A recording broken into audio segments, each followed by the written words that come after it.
여기 한국에 대해 이상한 생각을 가진 여성이 있습니다. 그녀는 한국에서 충격적인 경험을 했다며 한숨을 내쉬는데요. 대체 무슨 일이 있었던 걸까요? 한국의 어떤 모습이 그녀를 그토록 놀라게 만들었을까요? 오늘의 사연을 들어보겠습니다. 제 이름은 류은혜예요. 북한에서 엔지니어로 일했었어요. 북한에서의 삶은 쉽지 않았지만 그게 제가 아는 전부였어요. 매일 아침 평양에 있는 작은 아파트에서 일어나곤 했죠. 벽이 얇아서 이웃들이 움직이는 소리도 자주 들렸어요. 작업복을 입고 공장에서 일하는 다른 사람들과 똑같은 평범한 남색 옷을 입었어요. 나가기 전에 항상 김일성 배지를 가슴에 단단히 고정했는지 확인했죠. 이걸 빠뜨리면 큰일 날 수 있었거든요. 일하러 가는 길은 항상 똑같았어요. 회색 건물들이 거리를 따라 늘어서 있고 모든 코너마다 커다란 선전 포스터가 구호를 외치고 있었어요. 위대한 수령님 만세 또는 우리 길만이 유일한 길이다 라고 적혀 있었죠. 이런 메시지에 대해서는 별로 생각해보지 않았어요. 나무나 하늘처럼 그냥 배경의 일부일 뿐이었거든요. 공장에서 저는 기계를 다뤘어요. 힘든 일이었지만 저는 그 일을 잘했어요. 고장난 것을 고치고 원활하게 작동하도록 만드는데 자부심을 느꼈어요. 하지만 항상 뭔가 잘못된 것 같은 느낌이 들었어요. 부품이 항상 부족했고 기계들은 오래되고 낡았어요. 그래도 우리는 있는 것으로 버텼어요. 일이 끝난 후에는 서둘러 집으로 돌아와 어머니를 도와 저녁을 준비했어요. 음식이 항상 부족했기 때문에 가진 것만으로 창의적으로 요리를 해야 했어요. 동생 진우는 숙제를 하거나 식탁을 차리는 걸 도왔어요. 그는 아직 학교에 다니고 있었고 세상에 대해 궁금한 게 많았어요. 아버지는 보통 마지막으로 집에 오셨고 늘 피곤하고 걱정스러운 표정이었어요. 아버지는 밀수업자로 일하며 중국에서 물건을 들여와 암시장에서 팔았어요. 위험한 일이었지만 가끔 고기나 과일 같은 특별한 것을 살 수 있는 유일한 방법이었어요. 밤이 되면 우리는 작은 TV 앞에 모여 뉴스를 봤어요. 항상 똑같은 이야기였어요. 우리나라가 얼마나 위대한지와 외부 세계가 얼마나 악한지에 대한 이야기였죠. 남한은 미국의 꼭두각시 나라로 묘사되었고 가난과 부패가 가득한 곳이라고 했어요. 저는 이런 이야기를 완전히 믿었어요. 왜 안 그랬겠어요? 제가 들은 전부였으니까요. 하지만 나이가 들수록 이상한 점이 눈에 들어왔어요. 왜 정전이 그렇게 자주 발생하는 걸까요? 왜 몇몇 당 간부들은 다른 사람들보다 더 좋은 것들을 가지고 있을까요? 그리고 왜 아버지는 항상 걱정스러워 보이는 걸까요? 어느 날 밤 부모님이 속삭이는 것을 엿들었어요. 새로운 지도자 김정은 아래서 상황이 더 나빠지고 있다고 이야기했어요. 통제가 강화되고 아버지가 물건을 밀수하는 것이 점점 더 어려워지고 있었어요. 등골이 서늘해졌어요. 아버지가 추가 수입을 가져오지 못하면 우리는 어떻게 살아남을 수 있을까요? 그날 밤 침대에 누워 제 삶에 대해 생각했어요. 저는 엔지니어였지만 정말 어떤 미래가 있을까요? 여행도 못하고 어디서 살거나 일할지도 선택할 수 없어요. TV에서 무엇을 보거나 어떤 음악을 들을지도 결정할 수 없어요. 처음으로 이런 생각이 들었어요. 이게 정말 삶의 전부일까요? 우리가 항상 들었던 천국이 정말 이건가요? 만약 아니라면 세상에는 또 어떤 것이 있을까요? 이런 질문들은 제 인생을 완전히 바꾸게 될 여정의 시작이었어요. 제가 알던 유일한 집에서 저에게 미움받도록 교육받았던 곳인 남한으로 가는 여정이었어요. 하지만 그날 밤 잠이 들 때까지만 해도 남한은 단지 막연한 생각, 한 번도 본 적 없는 국경 너머에 있는 적 나라일 뿐이었어요. 곧 그 국경을 넘기 위해 모든 것을 걸게 될 줄, 그리고 제가 경멸하도록 배웠던 나라가 새로운 집이 될 줄은 상상도 못했어요. 다음 날도 북한에서의 또 다른 날이었어요. 또 다른 일과 선전, 그리고 말과 행동을 주의 깊게 살피는 하루였죠. 하지만 내 안에서 무언가가 변했어요. 작은 의심의 씨앗이 심어졌어요. 그리고 앞으로 다가올 날들 속에서 그 씨앗은 자유를 향한 간절한 열망으로 자라났어요. 우리 가족과 제가 생애 가장 위험한 여정을 떠나게 만드는 열망이었죠. 아빠가 우리에게 북한을 떠난다고 말했던 그 밤을 나는 절대 잊지 못할 거예요. 우리 가족은 작은 식탁에 둘러앉아 소박한 밥과 김치로 저녁을 먹고 있었어요. 아빠의 얼굴은 심각했고 그의 눈은 창문을 향해 불안하게 움직였어요. 마치 누군가 우리 말을 엿듣고 있을지도 모른다는 듯이요. 더 이상 여기 있을 수 없어. 아빠는 속삭였어요. 안전하지 않단다.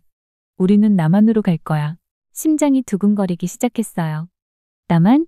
우리가 평생 미워하도록 배운 그곳. 나는 동생 진우를 보았어요. 그의 눈은 두려움과 흥분으로 가득 차 있었어요. 엄마는 몇 달 전에 이미 남한으로 떠났어요. 그 이후로 우리는 소식을 들은 적이 없지만 아빠는 이것이 계획의 일부라고 했어요. 엄마가 남한에 도착하면 우리를 도와줄 거라고요. 며칠 동안 우리는 비밀리에 준비했어요. 많이 가져갈 수 없었어요. 옷 몇 벌, 약간의 음식 그리고 아빠가 밀수로 모은 돈뿐이었어요. 모든 소음에 깜짝깜짝 놀랐어요. 이웃들이 의심하고 있을까요? 정부가 알고 있을까요? 마침내 그 밤이 왔어요. 우리는 어둠 속에서 집을 빠져나왔어요. 거리는 텅 비었지만 1000개의 눈이 우리를 지켜보는 것 같았어요. 마을 끝에서 김 선생님이라는 브로커를 만났어요. 그는 날카로운 눈빛과 친절한 미소를 가진 조용한 남자였어요. 저를 따라오세요. 그가 부드럽게 말했어요. 무슨 일이 있어도 소리를 내지 마세요. 우리는 숲과 언덕을 몇 시간 동안 걸었어요. 다리는 아프고 심장은 쿵쾅거렸어요. 나뭇가지가 부러지는 소리만 들어도 얼어붙을 것 같았어요. 저 뒤에 누군가 우리를 따라오고 있는 걸까요? 저 멀리서 경비병의 손전등이 보였나요? 진우가 비틀거렸고 나는 그가 넘어지기 전에 붙잡았어요. 우리는 할 수 있어. 나는 그의 손을 꼭 쥐고 속삭였어요. 하지만 속으로는 확신이 없었어요. 동이틀 무렵 우리는 두만강에 도착했어요. 강 건너편에는 중국이 있었어요. 자유가 있는 곳이죠. 하지만 강은 내가 상상한 것보다 넓고 빨랐어요. 여기서 건널 거예요. 김 선생님이 얕은 부분을 가리키며 말했어요. 곧 경비병이 교대할 거예요. 서둘러야 해요. 우리는 차가운 물에 들어갔어요. 물이 너무 차가워 숨이 막힐 정도였어요. 강을 건너던 중에 소리가 들렸어요. 거기 서라. 강둑에 경비병이 서 있었고 그의 소총이 우리를 겨누고 있었어요. 시간이 멈춘 것 같았어요. 숨도 쉴 수 없었어요. 이제 끝이었어요. 우리는 잡힐 거예요. 수용소에 보내지거나 더 나쁜 일이 생길지도 몰라요. 하지만 아빠는 재빠르게 대응했어요. 낚시 중입니다, 선생님. 이른 아침이 가장 좋은 시간이라서요. 경비병이 망설였어요. 그 순간 김 선생님이 우리를 앞으로 밀쳤어요. 달려! 그가 낮게 소리쳤어요. 우리는 최대한 빨리 물을 헤치며 건너갔어요. 언제든 총소리가 들릴 것 같았어요. 하지만 우리는 강을 건너 반대편 뚝에 올랐고 뒤도 돌아보지 않고 달렸어요. 마침내 중국 쪽 작은 숲에서 우리는 숨을 고를 수 있었어요. 우리는 북한을 벗어났어요. 하지만 우리의 여정은 아직 끝나지 않았어요. 다음 몇 주 동안 우리는 잡힐까봐 두려워하며 중국을 여행했어요. 우리는 안전한 집에서 잠을 자고 밤에만 이동했어요.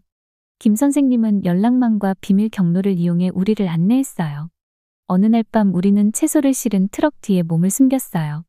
비좁고 냄새도 났지만 불평할 엄두도 내지 못했어요. 트럭이 어두운 길을 덜컹거리며 달릴 때 나는 진우를 꼭 껴안았어요.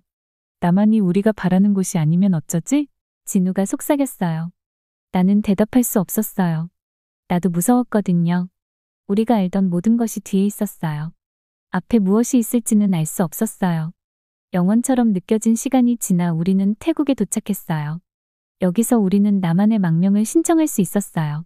남한 대사관에 들어설 때 나는 안도감과 불안함이 섞인 기분이 들었어요. 우리는 해냈다. 아빠가 눈물을 글썽이며 말했어요. 우리는 자유야. 하지만 정말 그럴까요? 대사관 직원들의 미소를 보면서도 나는 궁금했어요. 우리의 새로운 삶은 어떤 모습일까요? 엄마를 찾을 수 있을까요?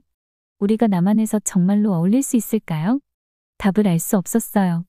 하지만 가족과 함께 서 있는 지금, 지치고 피곤했지만 살아있었어요.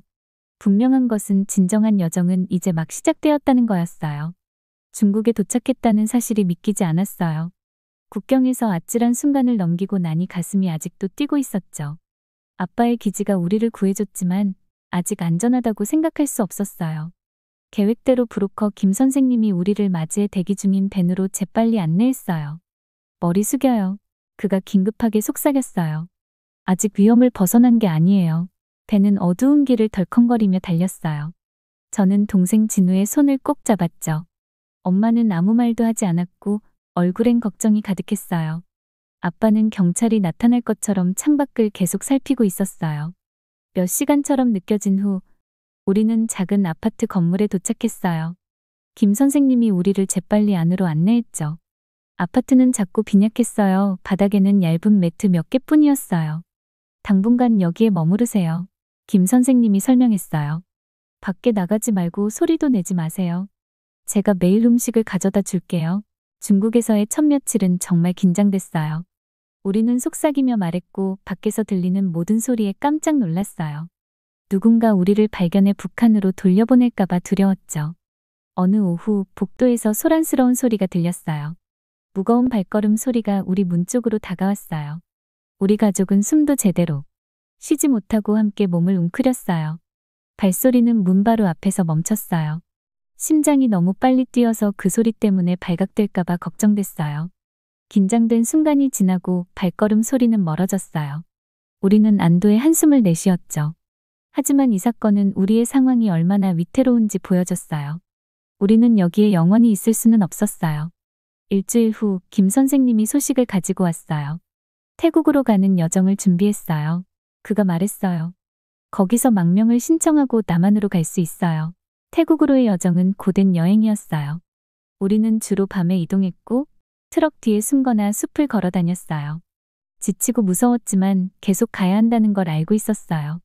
어느 밤 울창한 정글을 걸을 때 진우가 넘어져 아프다고 소리쳤어요. 저는 그의 입을 막았어요. 그의 소리가 누군가에게 들릴까봐 너무 두려웠죠. 아빠가 진우를 안고 우리는 서둘러 이동했어요. 몇 주간의 여행 끝에 우리는 마침내 태국 국경에 도착했어요. 김 선생님의 연락처들이 우리를 안전하게 건너게 도와줬어요. 북한을 떠난 이후 처음으로 숨을 자유롭게 쉴 수 있을 것 같았어요. 태국에서 우리는 난민센터로 이동됐어요. 그곳은 편하지 않았지만 안전했어요. 우리는 다른 북한 난민들을 만나 그들의 이야기를 들었어요. 몇몇은 여러 번 잡혀서 되돌아갔다가 이곳까지 온 사람들도 있었어요. 우리는 얼마나 운이 좋았는지 깨달았죠. 망명 신청이 처리되는 동안 우리 여정을 되돌아볼 시간이 있었어요. 우리는 북한을 탈출하기 위해 모든 것을 걸었어요.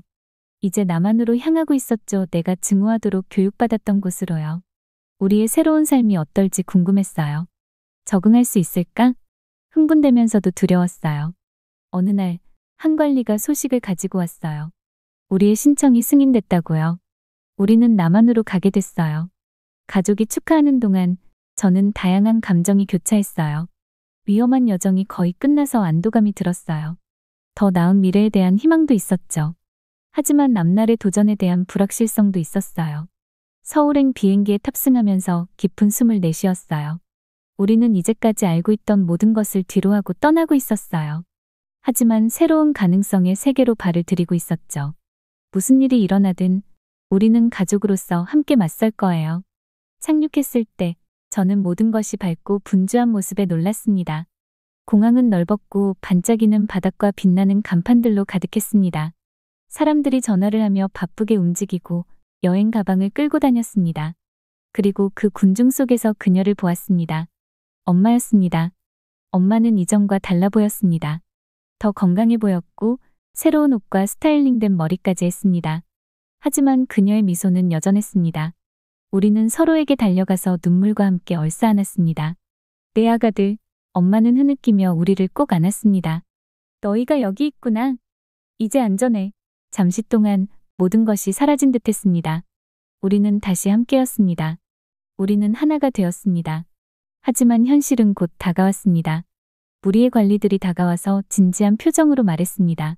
남한에 오신 것을 환영합니다. 한 관리가 말했습니다. 이제 처리센터로 가야 합니다. 저는 순간 두려움이 스쳤습니다. 그게 무슨 의미일까요? 우리가 무슨 문제에 처한 걸까요? 엄마가 제 손을 꼭 잡았습니다. 괜찮아. 그녀가 속삭였습니다. 이건 정상적인 절차야. 그들이 너희가 정말 북한에서 왔는지 확인하고 정착을 도와줄 거야. 처리센터는 제가 기대했던 것과는 달랐습니다. 깨끗하고 현대적이었으며 편안한 방과 친절한 직원들이 있었습니다. 하지만 여전히 일종의 감옥처럼 느껴졌습니다. 우리는 나갈 수 없었고 매일 끝없는 인터뷰와 수업으로 가득 찼습니다. 그들은 우리에게 북한에서의 삶과 남한으로 오기까지의 여정에 대해 물었습니다. 때로는 대답하기 힘든 질문들도 있었습니다. 나쁜 시절, 배고픔과 두려움을 기억하고 싶지 않았지만 그것이 필요하다는 것을 알았습니다. 가장 힘든 부분은 나만이 우리가 알고 있는 모든 것과 얼마나 다른지 배우는 것이었습니다. 언어는 비슷했지만 우리가 이해하지 못하는 단어들이 많았습니다. 기술은 너무나도 놀라웠습니다. 스마트폰, 컴퓨터, 심지어 방에 있는 화장실까지. 외계인 된 기분이야. 진우가 어느 밤 고백했습니다. 여기서는 내가 어디에도 속하지 않는 것 같아. 저도 그의 기분을 이해했습니다. 모든 것이 낯설고 새로웠습니다. 하지만 저는 긍정적으로 생각하려고 노력했습니다.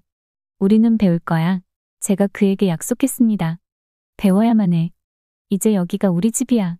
처리센터에서 석 달을 보낸 후 우리는 마침내 풀려났습니다. 정부는 우리에게 아파트와 새 생활을 시작할 돈을 주었습니다. 많지는 않았지만 우리가 이제껏 가져본 것 중 가장 많은 것이었습니다. 새 집에서 바쁜 서울 거리를 내려다보며 저는 희망과 두려움이 교차하는 감정을 느꼈습니다. 우리는 남한에 도착했지만 우리의 여정은 아직 끝나지 않았습니다. 배워야 할 것이 너무 많고 앞에 놓인 도전들도 많았습니다. 하지만 우리는 함께였습니다. 우리는 자유로웠습니다. 그리고 제 인생에서 처음으로 가능성으로 가득한 미래를 꿈꾸었습니다. 이 말을 하게 될 줄은 몰랐지만 이제는 한국이 집처럼 느껴져요. 우리가 도착한 지 8년이 지났고 많은 것이 변했어요. 처음 여기 왔을 때 두렵고 혼란스러웠어요. 불빛, 소음, 인파 북한과는 너무 달랐어요. 외계인이 새로운 행성에 떨어진 기분이었어요. 모든 것이 너무 빨리 움직여서 따라갈 수가 없었어요. 언어는 익숙했지만 사람들이 사용하는 많은 단어와 표현을 몰랐어요. 음식 주문도 어려웠어요. 메뉴를 보면서 글자는 알겠는데 반은 이해가 안 됐어요. 가족과 저는 서로에게 의지하며 혼자 다니는 것을 두려워했어요. 학교가 제일 힘들었어요. 영어와 컴퓨터 같은 과목에서 다른 학생들보다 몇 년 뒤처져 있었어요. 다른 아이들은 저를 쳐다보며 속삭이고 웃곤 했어요. 사라지고 싶었어요. 하지만 서서히 상황이 바뀌기 시작했어요. 이 선생님이 저를 돌봐주셨어요. 수업이 끝난 후 남아서 제가 따라잡을 수 있도록 도와주셨죠.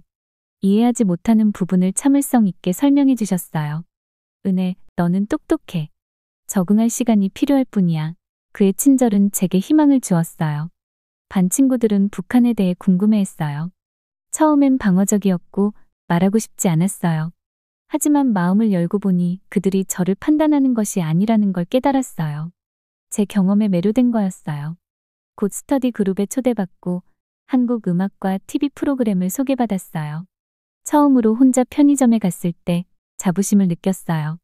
바나나 우유와 과자를 사면서 돈을 잘 다뤘죠. 작은 일이지만 저에겐 큰 진전이었어요. 길을 찾기 시작한 거였죠. 가족도 변하고 있었어요. 아빠는 공장에서 일자리를 구했어요. 힘든 일이었지만 정직하게 벌어온 돈이라며 웃으셨어요. 엄마는 요리 교실에 다니며 한국 요리를 배우기 시작했어요. 동생은 학교 축구팀에 가입했어요. 우리 모두 자리를 찾아가고 있었어요. 우리가 도착한 지 1년쯤 되었을 때 학교에서 집으로 걸어가는데 사람들이 가게 창문에 모여 TV로 축구 경기를 보고 있었어요. 한국 대 일본 경기였어요. 한국이 득점할 때마다 사람들이 환호성을 질렀어요. 저도 모르게 따라 소리치고 박수를 쳤죠. 그 순간 무언가가 변했다는 걸 깨달았어요. 더 이상 적국을 응원하는 것이 아니었어요. 새로운 집을 응원하고 있었어요. 저는 여기 속해 있었어요. 이제 8년이 지나고 저는 대학교 마지막 학년에 있어요. 북한에서처럼 공학을 전공하고 있어요. 하지만 여기서는 꿈도 꾸지 못했던 기회들이 있어요. 최첨단 기술로 프로젝트를 진행하고 있어요. 교수님들은 창의적으로 생각하고 아이디어에 도전하라고 격려해줘요. 흥미롭고 약간 두렵기도 해요. 북한을 자주 생각해요. 남겨둔 사람들을 걱정하며 그들이 잘 지내는지 궁금해요. 때로는 제가 많은 것을 가지고 있어서 죄책감을 느끼기도 해요. 하지만 여기서 기회를 최대한 활용하는 것이 그들을 기리는 최선의 방법이라는 걸 배웠어요. 가끔 저의 억양 때문에 북한 출신이라는 것이 들킬 때도 있어요. 하지만 이제 사람들이 저희 출신을 물어보면 자랑스럽게 대답해요. 저의 여정은 저희 일부예요. 그것이 저를 강하고 회복력 있게 만들었고 제가 가진 모든 것에 감사하게 만들었어요. 지난주 아빠 생일을 맞아 가족을 데리고 고급 레스토랑에 갔어요. 맛있는 음식을 먹으며 함께 웃고 있는 가족의 모습을 보며 멀리 왔다는 생각이 들었어요. 엄마는 스마트폰으로 모든 사진을 찍고 있었고 아빠는 젓가락으로 파스타를 먹으려 하면서 우리 모두를 웃게 했어요. 동생은 테이블 아래에서 친구들과 문자를 주고받고 있었어요. 우리가 건너온 강을 생각하며 포크를 어떤 걸 써야 할지 고민하는 지금의 상황이 떠올랐어요. 쉽지 않았어요. 많은 노력이 필요했고 많은 것을 배워야 했죠. 하지만 우리는 여기 있고 안전하며 함께 있어요. 레스토랑 창문 너머 바쁜 서울거리를 바라보며 다양한 감정이 밀려왔어요. 남겨둔 것들에 대한 슬픔, 우리가 극복한 것들에 대한 자부심, 미래에 대한 희망, 그리고 이 나라에 대한 깊은 감사함이요. 한국이 완벽하진 않아요. 여전히 때때로 이방인처럼 느껴질 때가 있어요. 하지만 한국은 우리가 전에 상상할 수 없었던 자유와 기회의 삶을 우리에게 주었어요. 앞으로 무엇이 기다리고 있을지 모르겠어요. 하지만 한 가지는 알아요. 어떤 도전이 닥쳐와도 우리는 함께 맞설 거예요. 우리를 여기까지 데려온 그 강인함과 회복력으로요. 이제 우리는 단순한 생존자가 아니에요. 우리는 번영하는 사람들이에요. 한국은 우리가 도망친 곳이 아니라 우리 집이에요. 저는 한국을 좋아하게 될 줄 몰랐어요. 탈북해서 한국에 온 지 8년이 지났는데 여기 모든 것이 너무 달라요. 처음엔 이곳이 너무 싫었어요. 밝은 불빛, 시끄러운 음악, 사람들이 입는 옷들까지 다 이상하게 느껴졌어요. 하지만 지금은 조금씩 다른 시각으로 보게 되었어요. 오늘 저는 대학교 근처 카페에서 달콤한 아이스 커피를 마시고 있어요. 북한에서는 커피를 거의 마시지 않았고 마셔도 이런 커피는 아니었어요. 창밖을 보면 사람들이 자유롭게 웃고 떠드는 모습을 보고 있으면 가끔은 신기해요. 제 동생 진우는 제 맞은편에 앉아 교과서에 파묻혀 있어요. 그는 대학 입학 시험을 준비 중이에요. 믿기지 않죠? 예전에 아버지의 밀수 일을 도와주던 제 동생이 이제는 의사가 되겠다고 꿈꾸고 있어요. 누나, 진우가 고개를 들어 저를 보고 말했어요. 한국에서는 동생이 누나를 이렇게 부르죠. 내가 진짜 의사가 될 수 있을까? 저는 그의 손을 잡으며 말했어요. 물론이지, 진우야. 너는 똑똑하고 열심히 하잖아. 내가 원한다면 할 수 있어. 진우가 웃었고 그의 눈에서 예전에는 볼 수 없었던 희망의 빛이 보였어요. 그걸 보니 마음이 뿌듯하고 행복한 느낌이 들었어요. 우리가 여기까지 오게 된 과정을 생각해보면 감회가 새로워요. 탈북하던 밤의 공포, 멀리서 들리던 개 짖는 소리, 얼어붙은 강을 건너던 순간 국경 경비병에게 들킬 뻔했던 기억들이 마치 악몽 같아요. 하지만 그건 꿈이 아니었죠. 우리의 현실이었어요. 그리고 지금 이곳이 우리의 새로운 현실이에요. 카페에서 커피를 마시며 미래를 꿈꿀 수 있는 현실이요. 핸드폰을 내려다보니 이 교수님에게서 내일 연구 프로젝트에 대해 논의하자는 메시지가 와 있어요. 이 교수님은 늘 저를 격려해 주시는 분이에요. 처음 대학교에 입학했을 때는 정말 막막했어요. 수업 방식, 사용하는 기술, 교수님과 학생들 간의 상호작용까지 모든 것이 달랐어요. 하지만 이 교수님은 저에게 북한 탈북자로서의 시각이 연구에 같이 있을 거라고 말씀해 주셨어요. 은혜야, 교수님이 어느 날 말씀하셨어요. 너는 두 개의 다른 세상을 살았잖니. 그건 많은 사람들이 가지지 못한 통찰력이야. 그걸 잘 활용해봐. 처음엔 그 말씀이 무슨 뜻인지 몰랐어요. 하지만 조금씩 제 경험이 장점이 될 수 있다는 것을 깨닫게 되었어요. 진우와 카페를 나와 공원을 걸었어요. 날씨가 좋아서 햇볕이 따뜻하게 얼굴을 감쌌어요. 천천히 태극권을 하는 사람들, 벤치에서 비둘기에게 먹이를 주는 할아버지, 놀이터에서 뛰노는 아이들을 보며 걸었어요. 가끔은 그리워? 진우가 갑자기 물었어요. 북한이 말이야. 잠시 생각했어요. 그리운가? 가끔은 예전의 단순함과 익숙함이 그리워요. 이웃 사람들, 일과가 끝났음을 알리는 공장 휘파람 소리 같은 것들이요. 하지만 그 끝없는 두려움, 굶주림, 자유의 부재는 결코 그립지 않아요. 가끔 그리워, 진우야. 솔직히 말했어요. 하지만 떠난 건 후회하지 않아.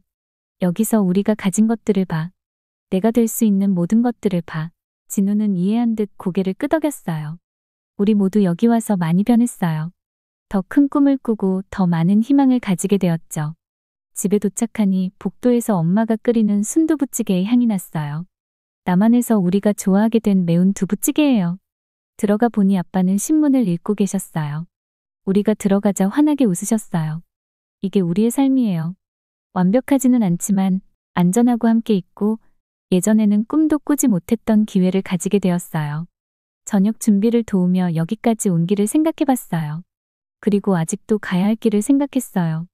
북한에 남은 가족들을 떠올리며 그들도 언젠가 이 자유를 누릴 수 있기를 바랐어요. 지금은 우리가 가진 것에 감사해요. 배우고 성장할 수 있는 기회, 우리가 선택한 미래를 만들 수 있는 기회에 감사해요.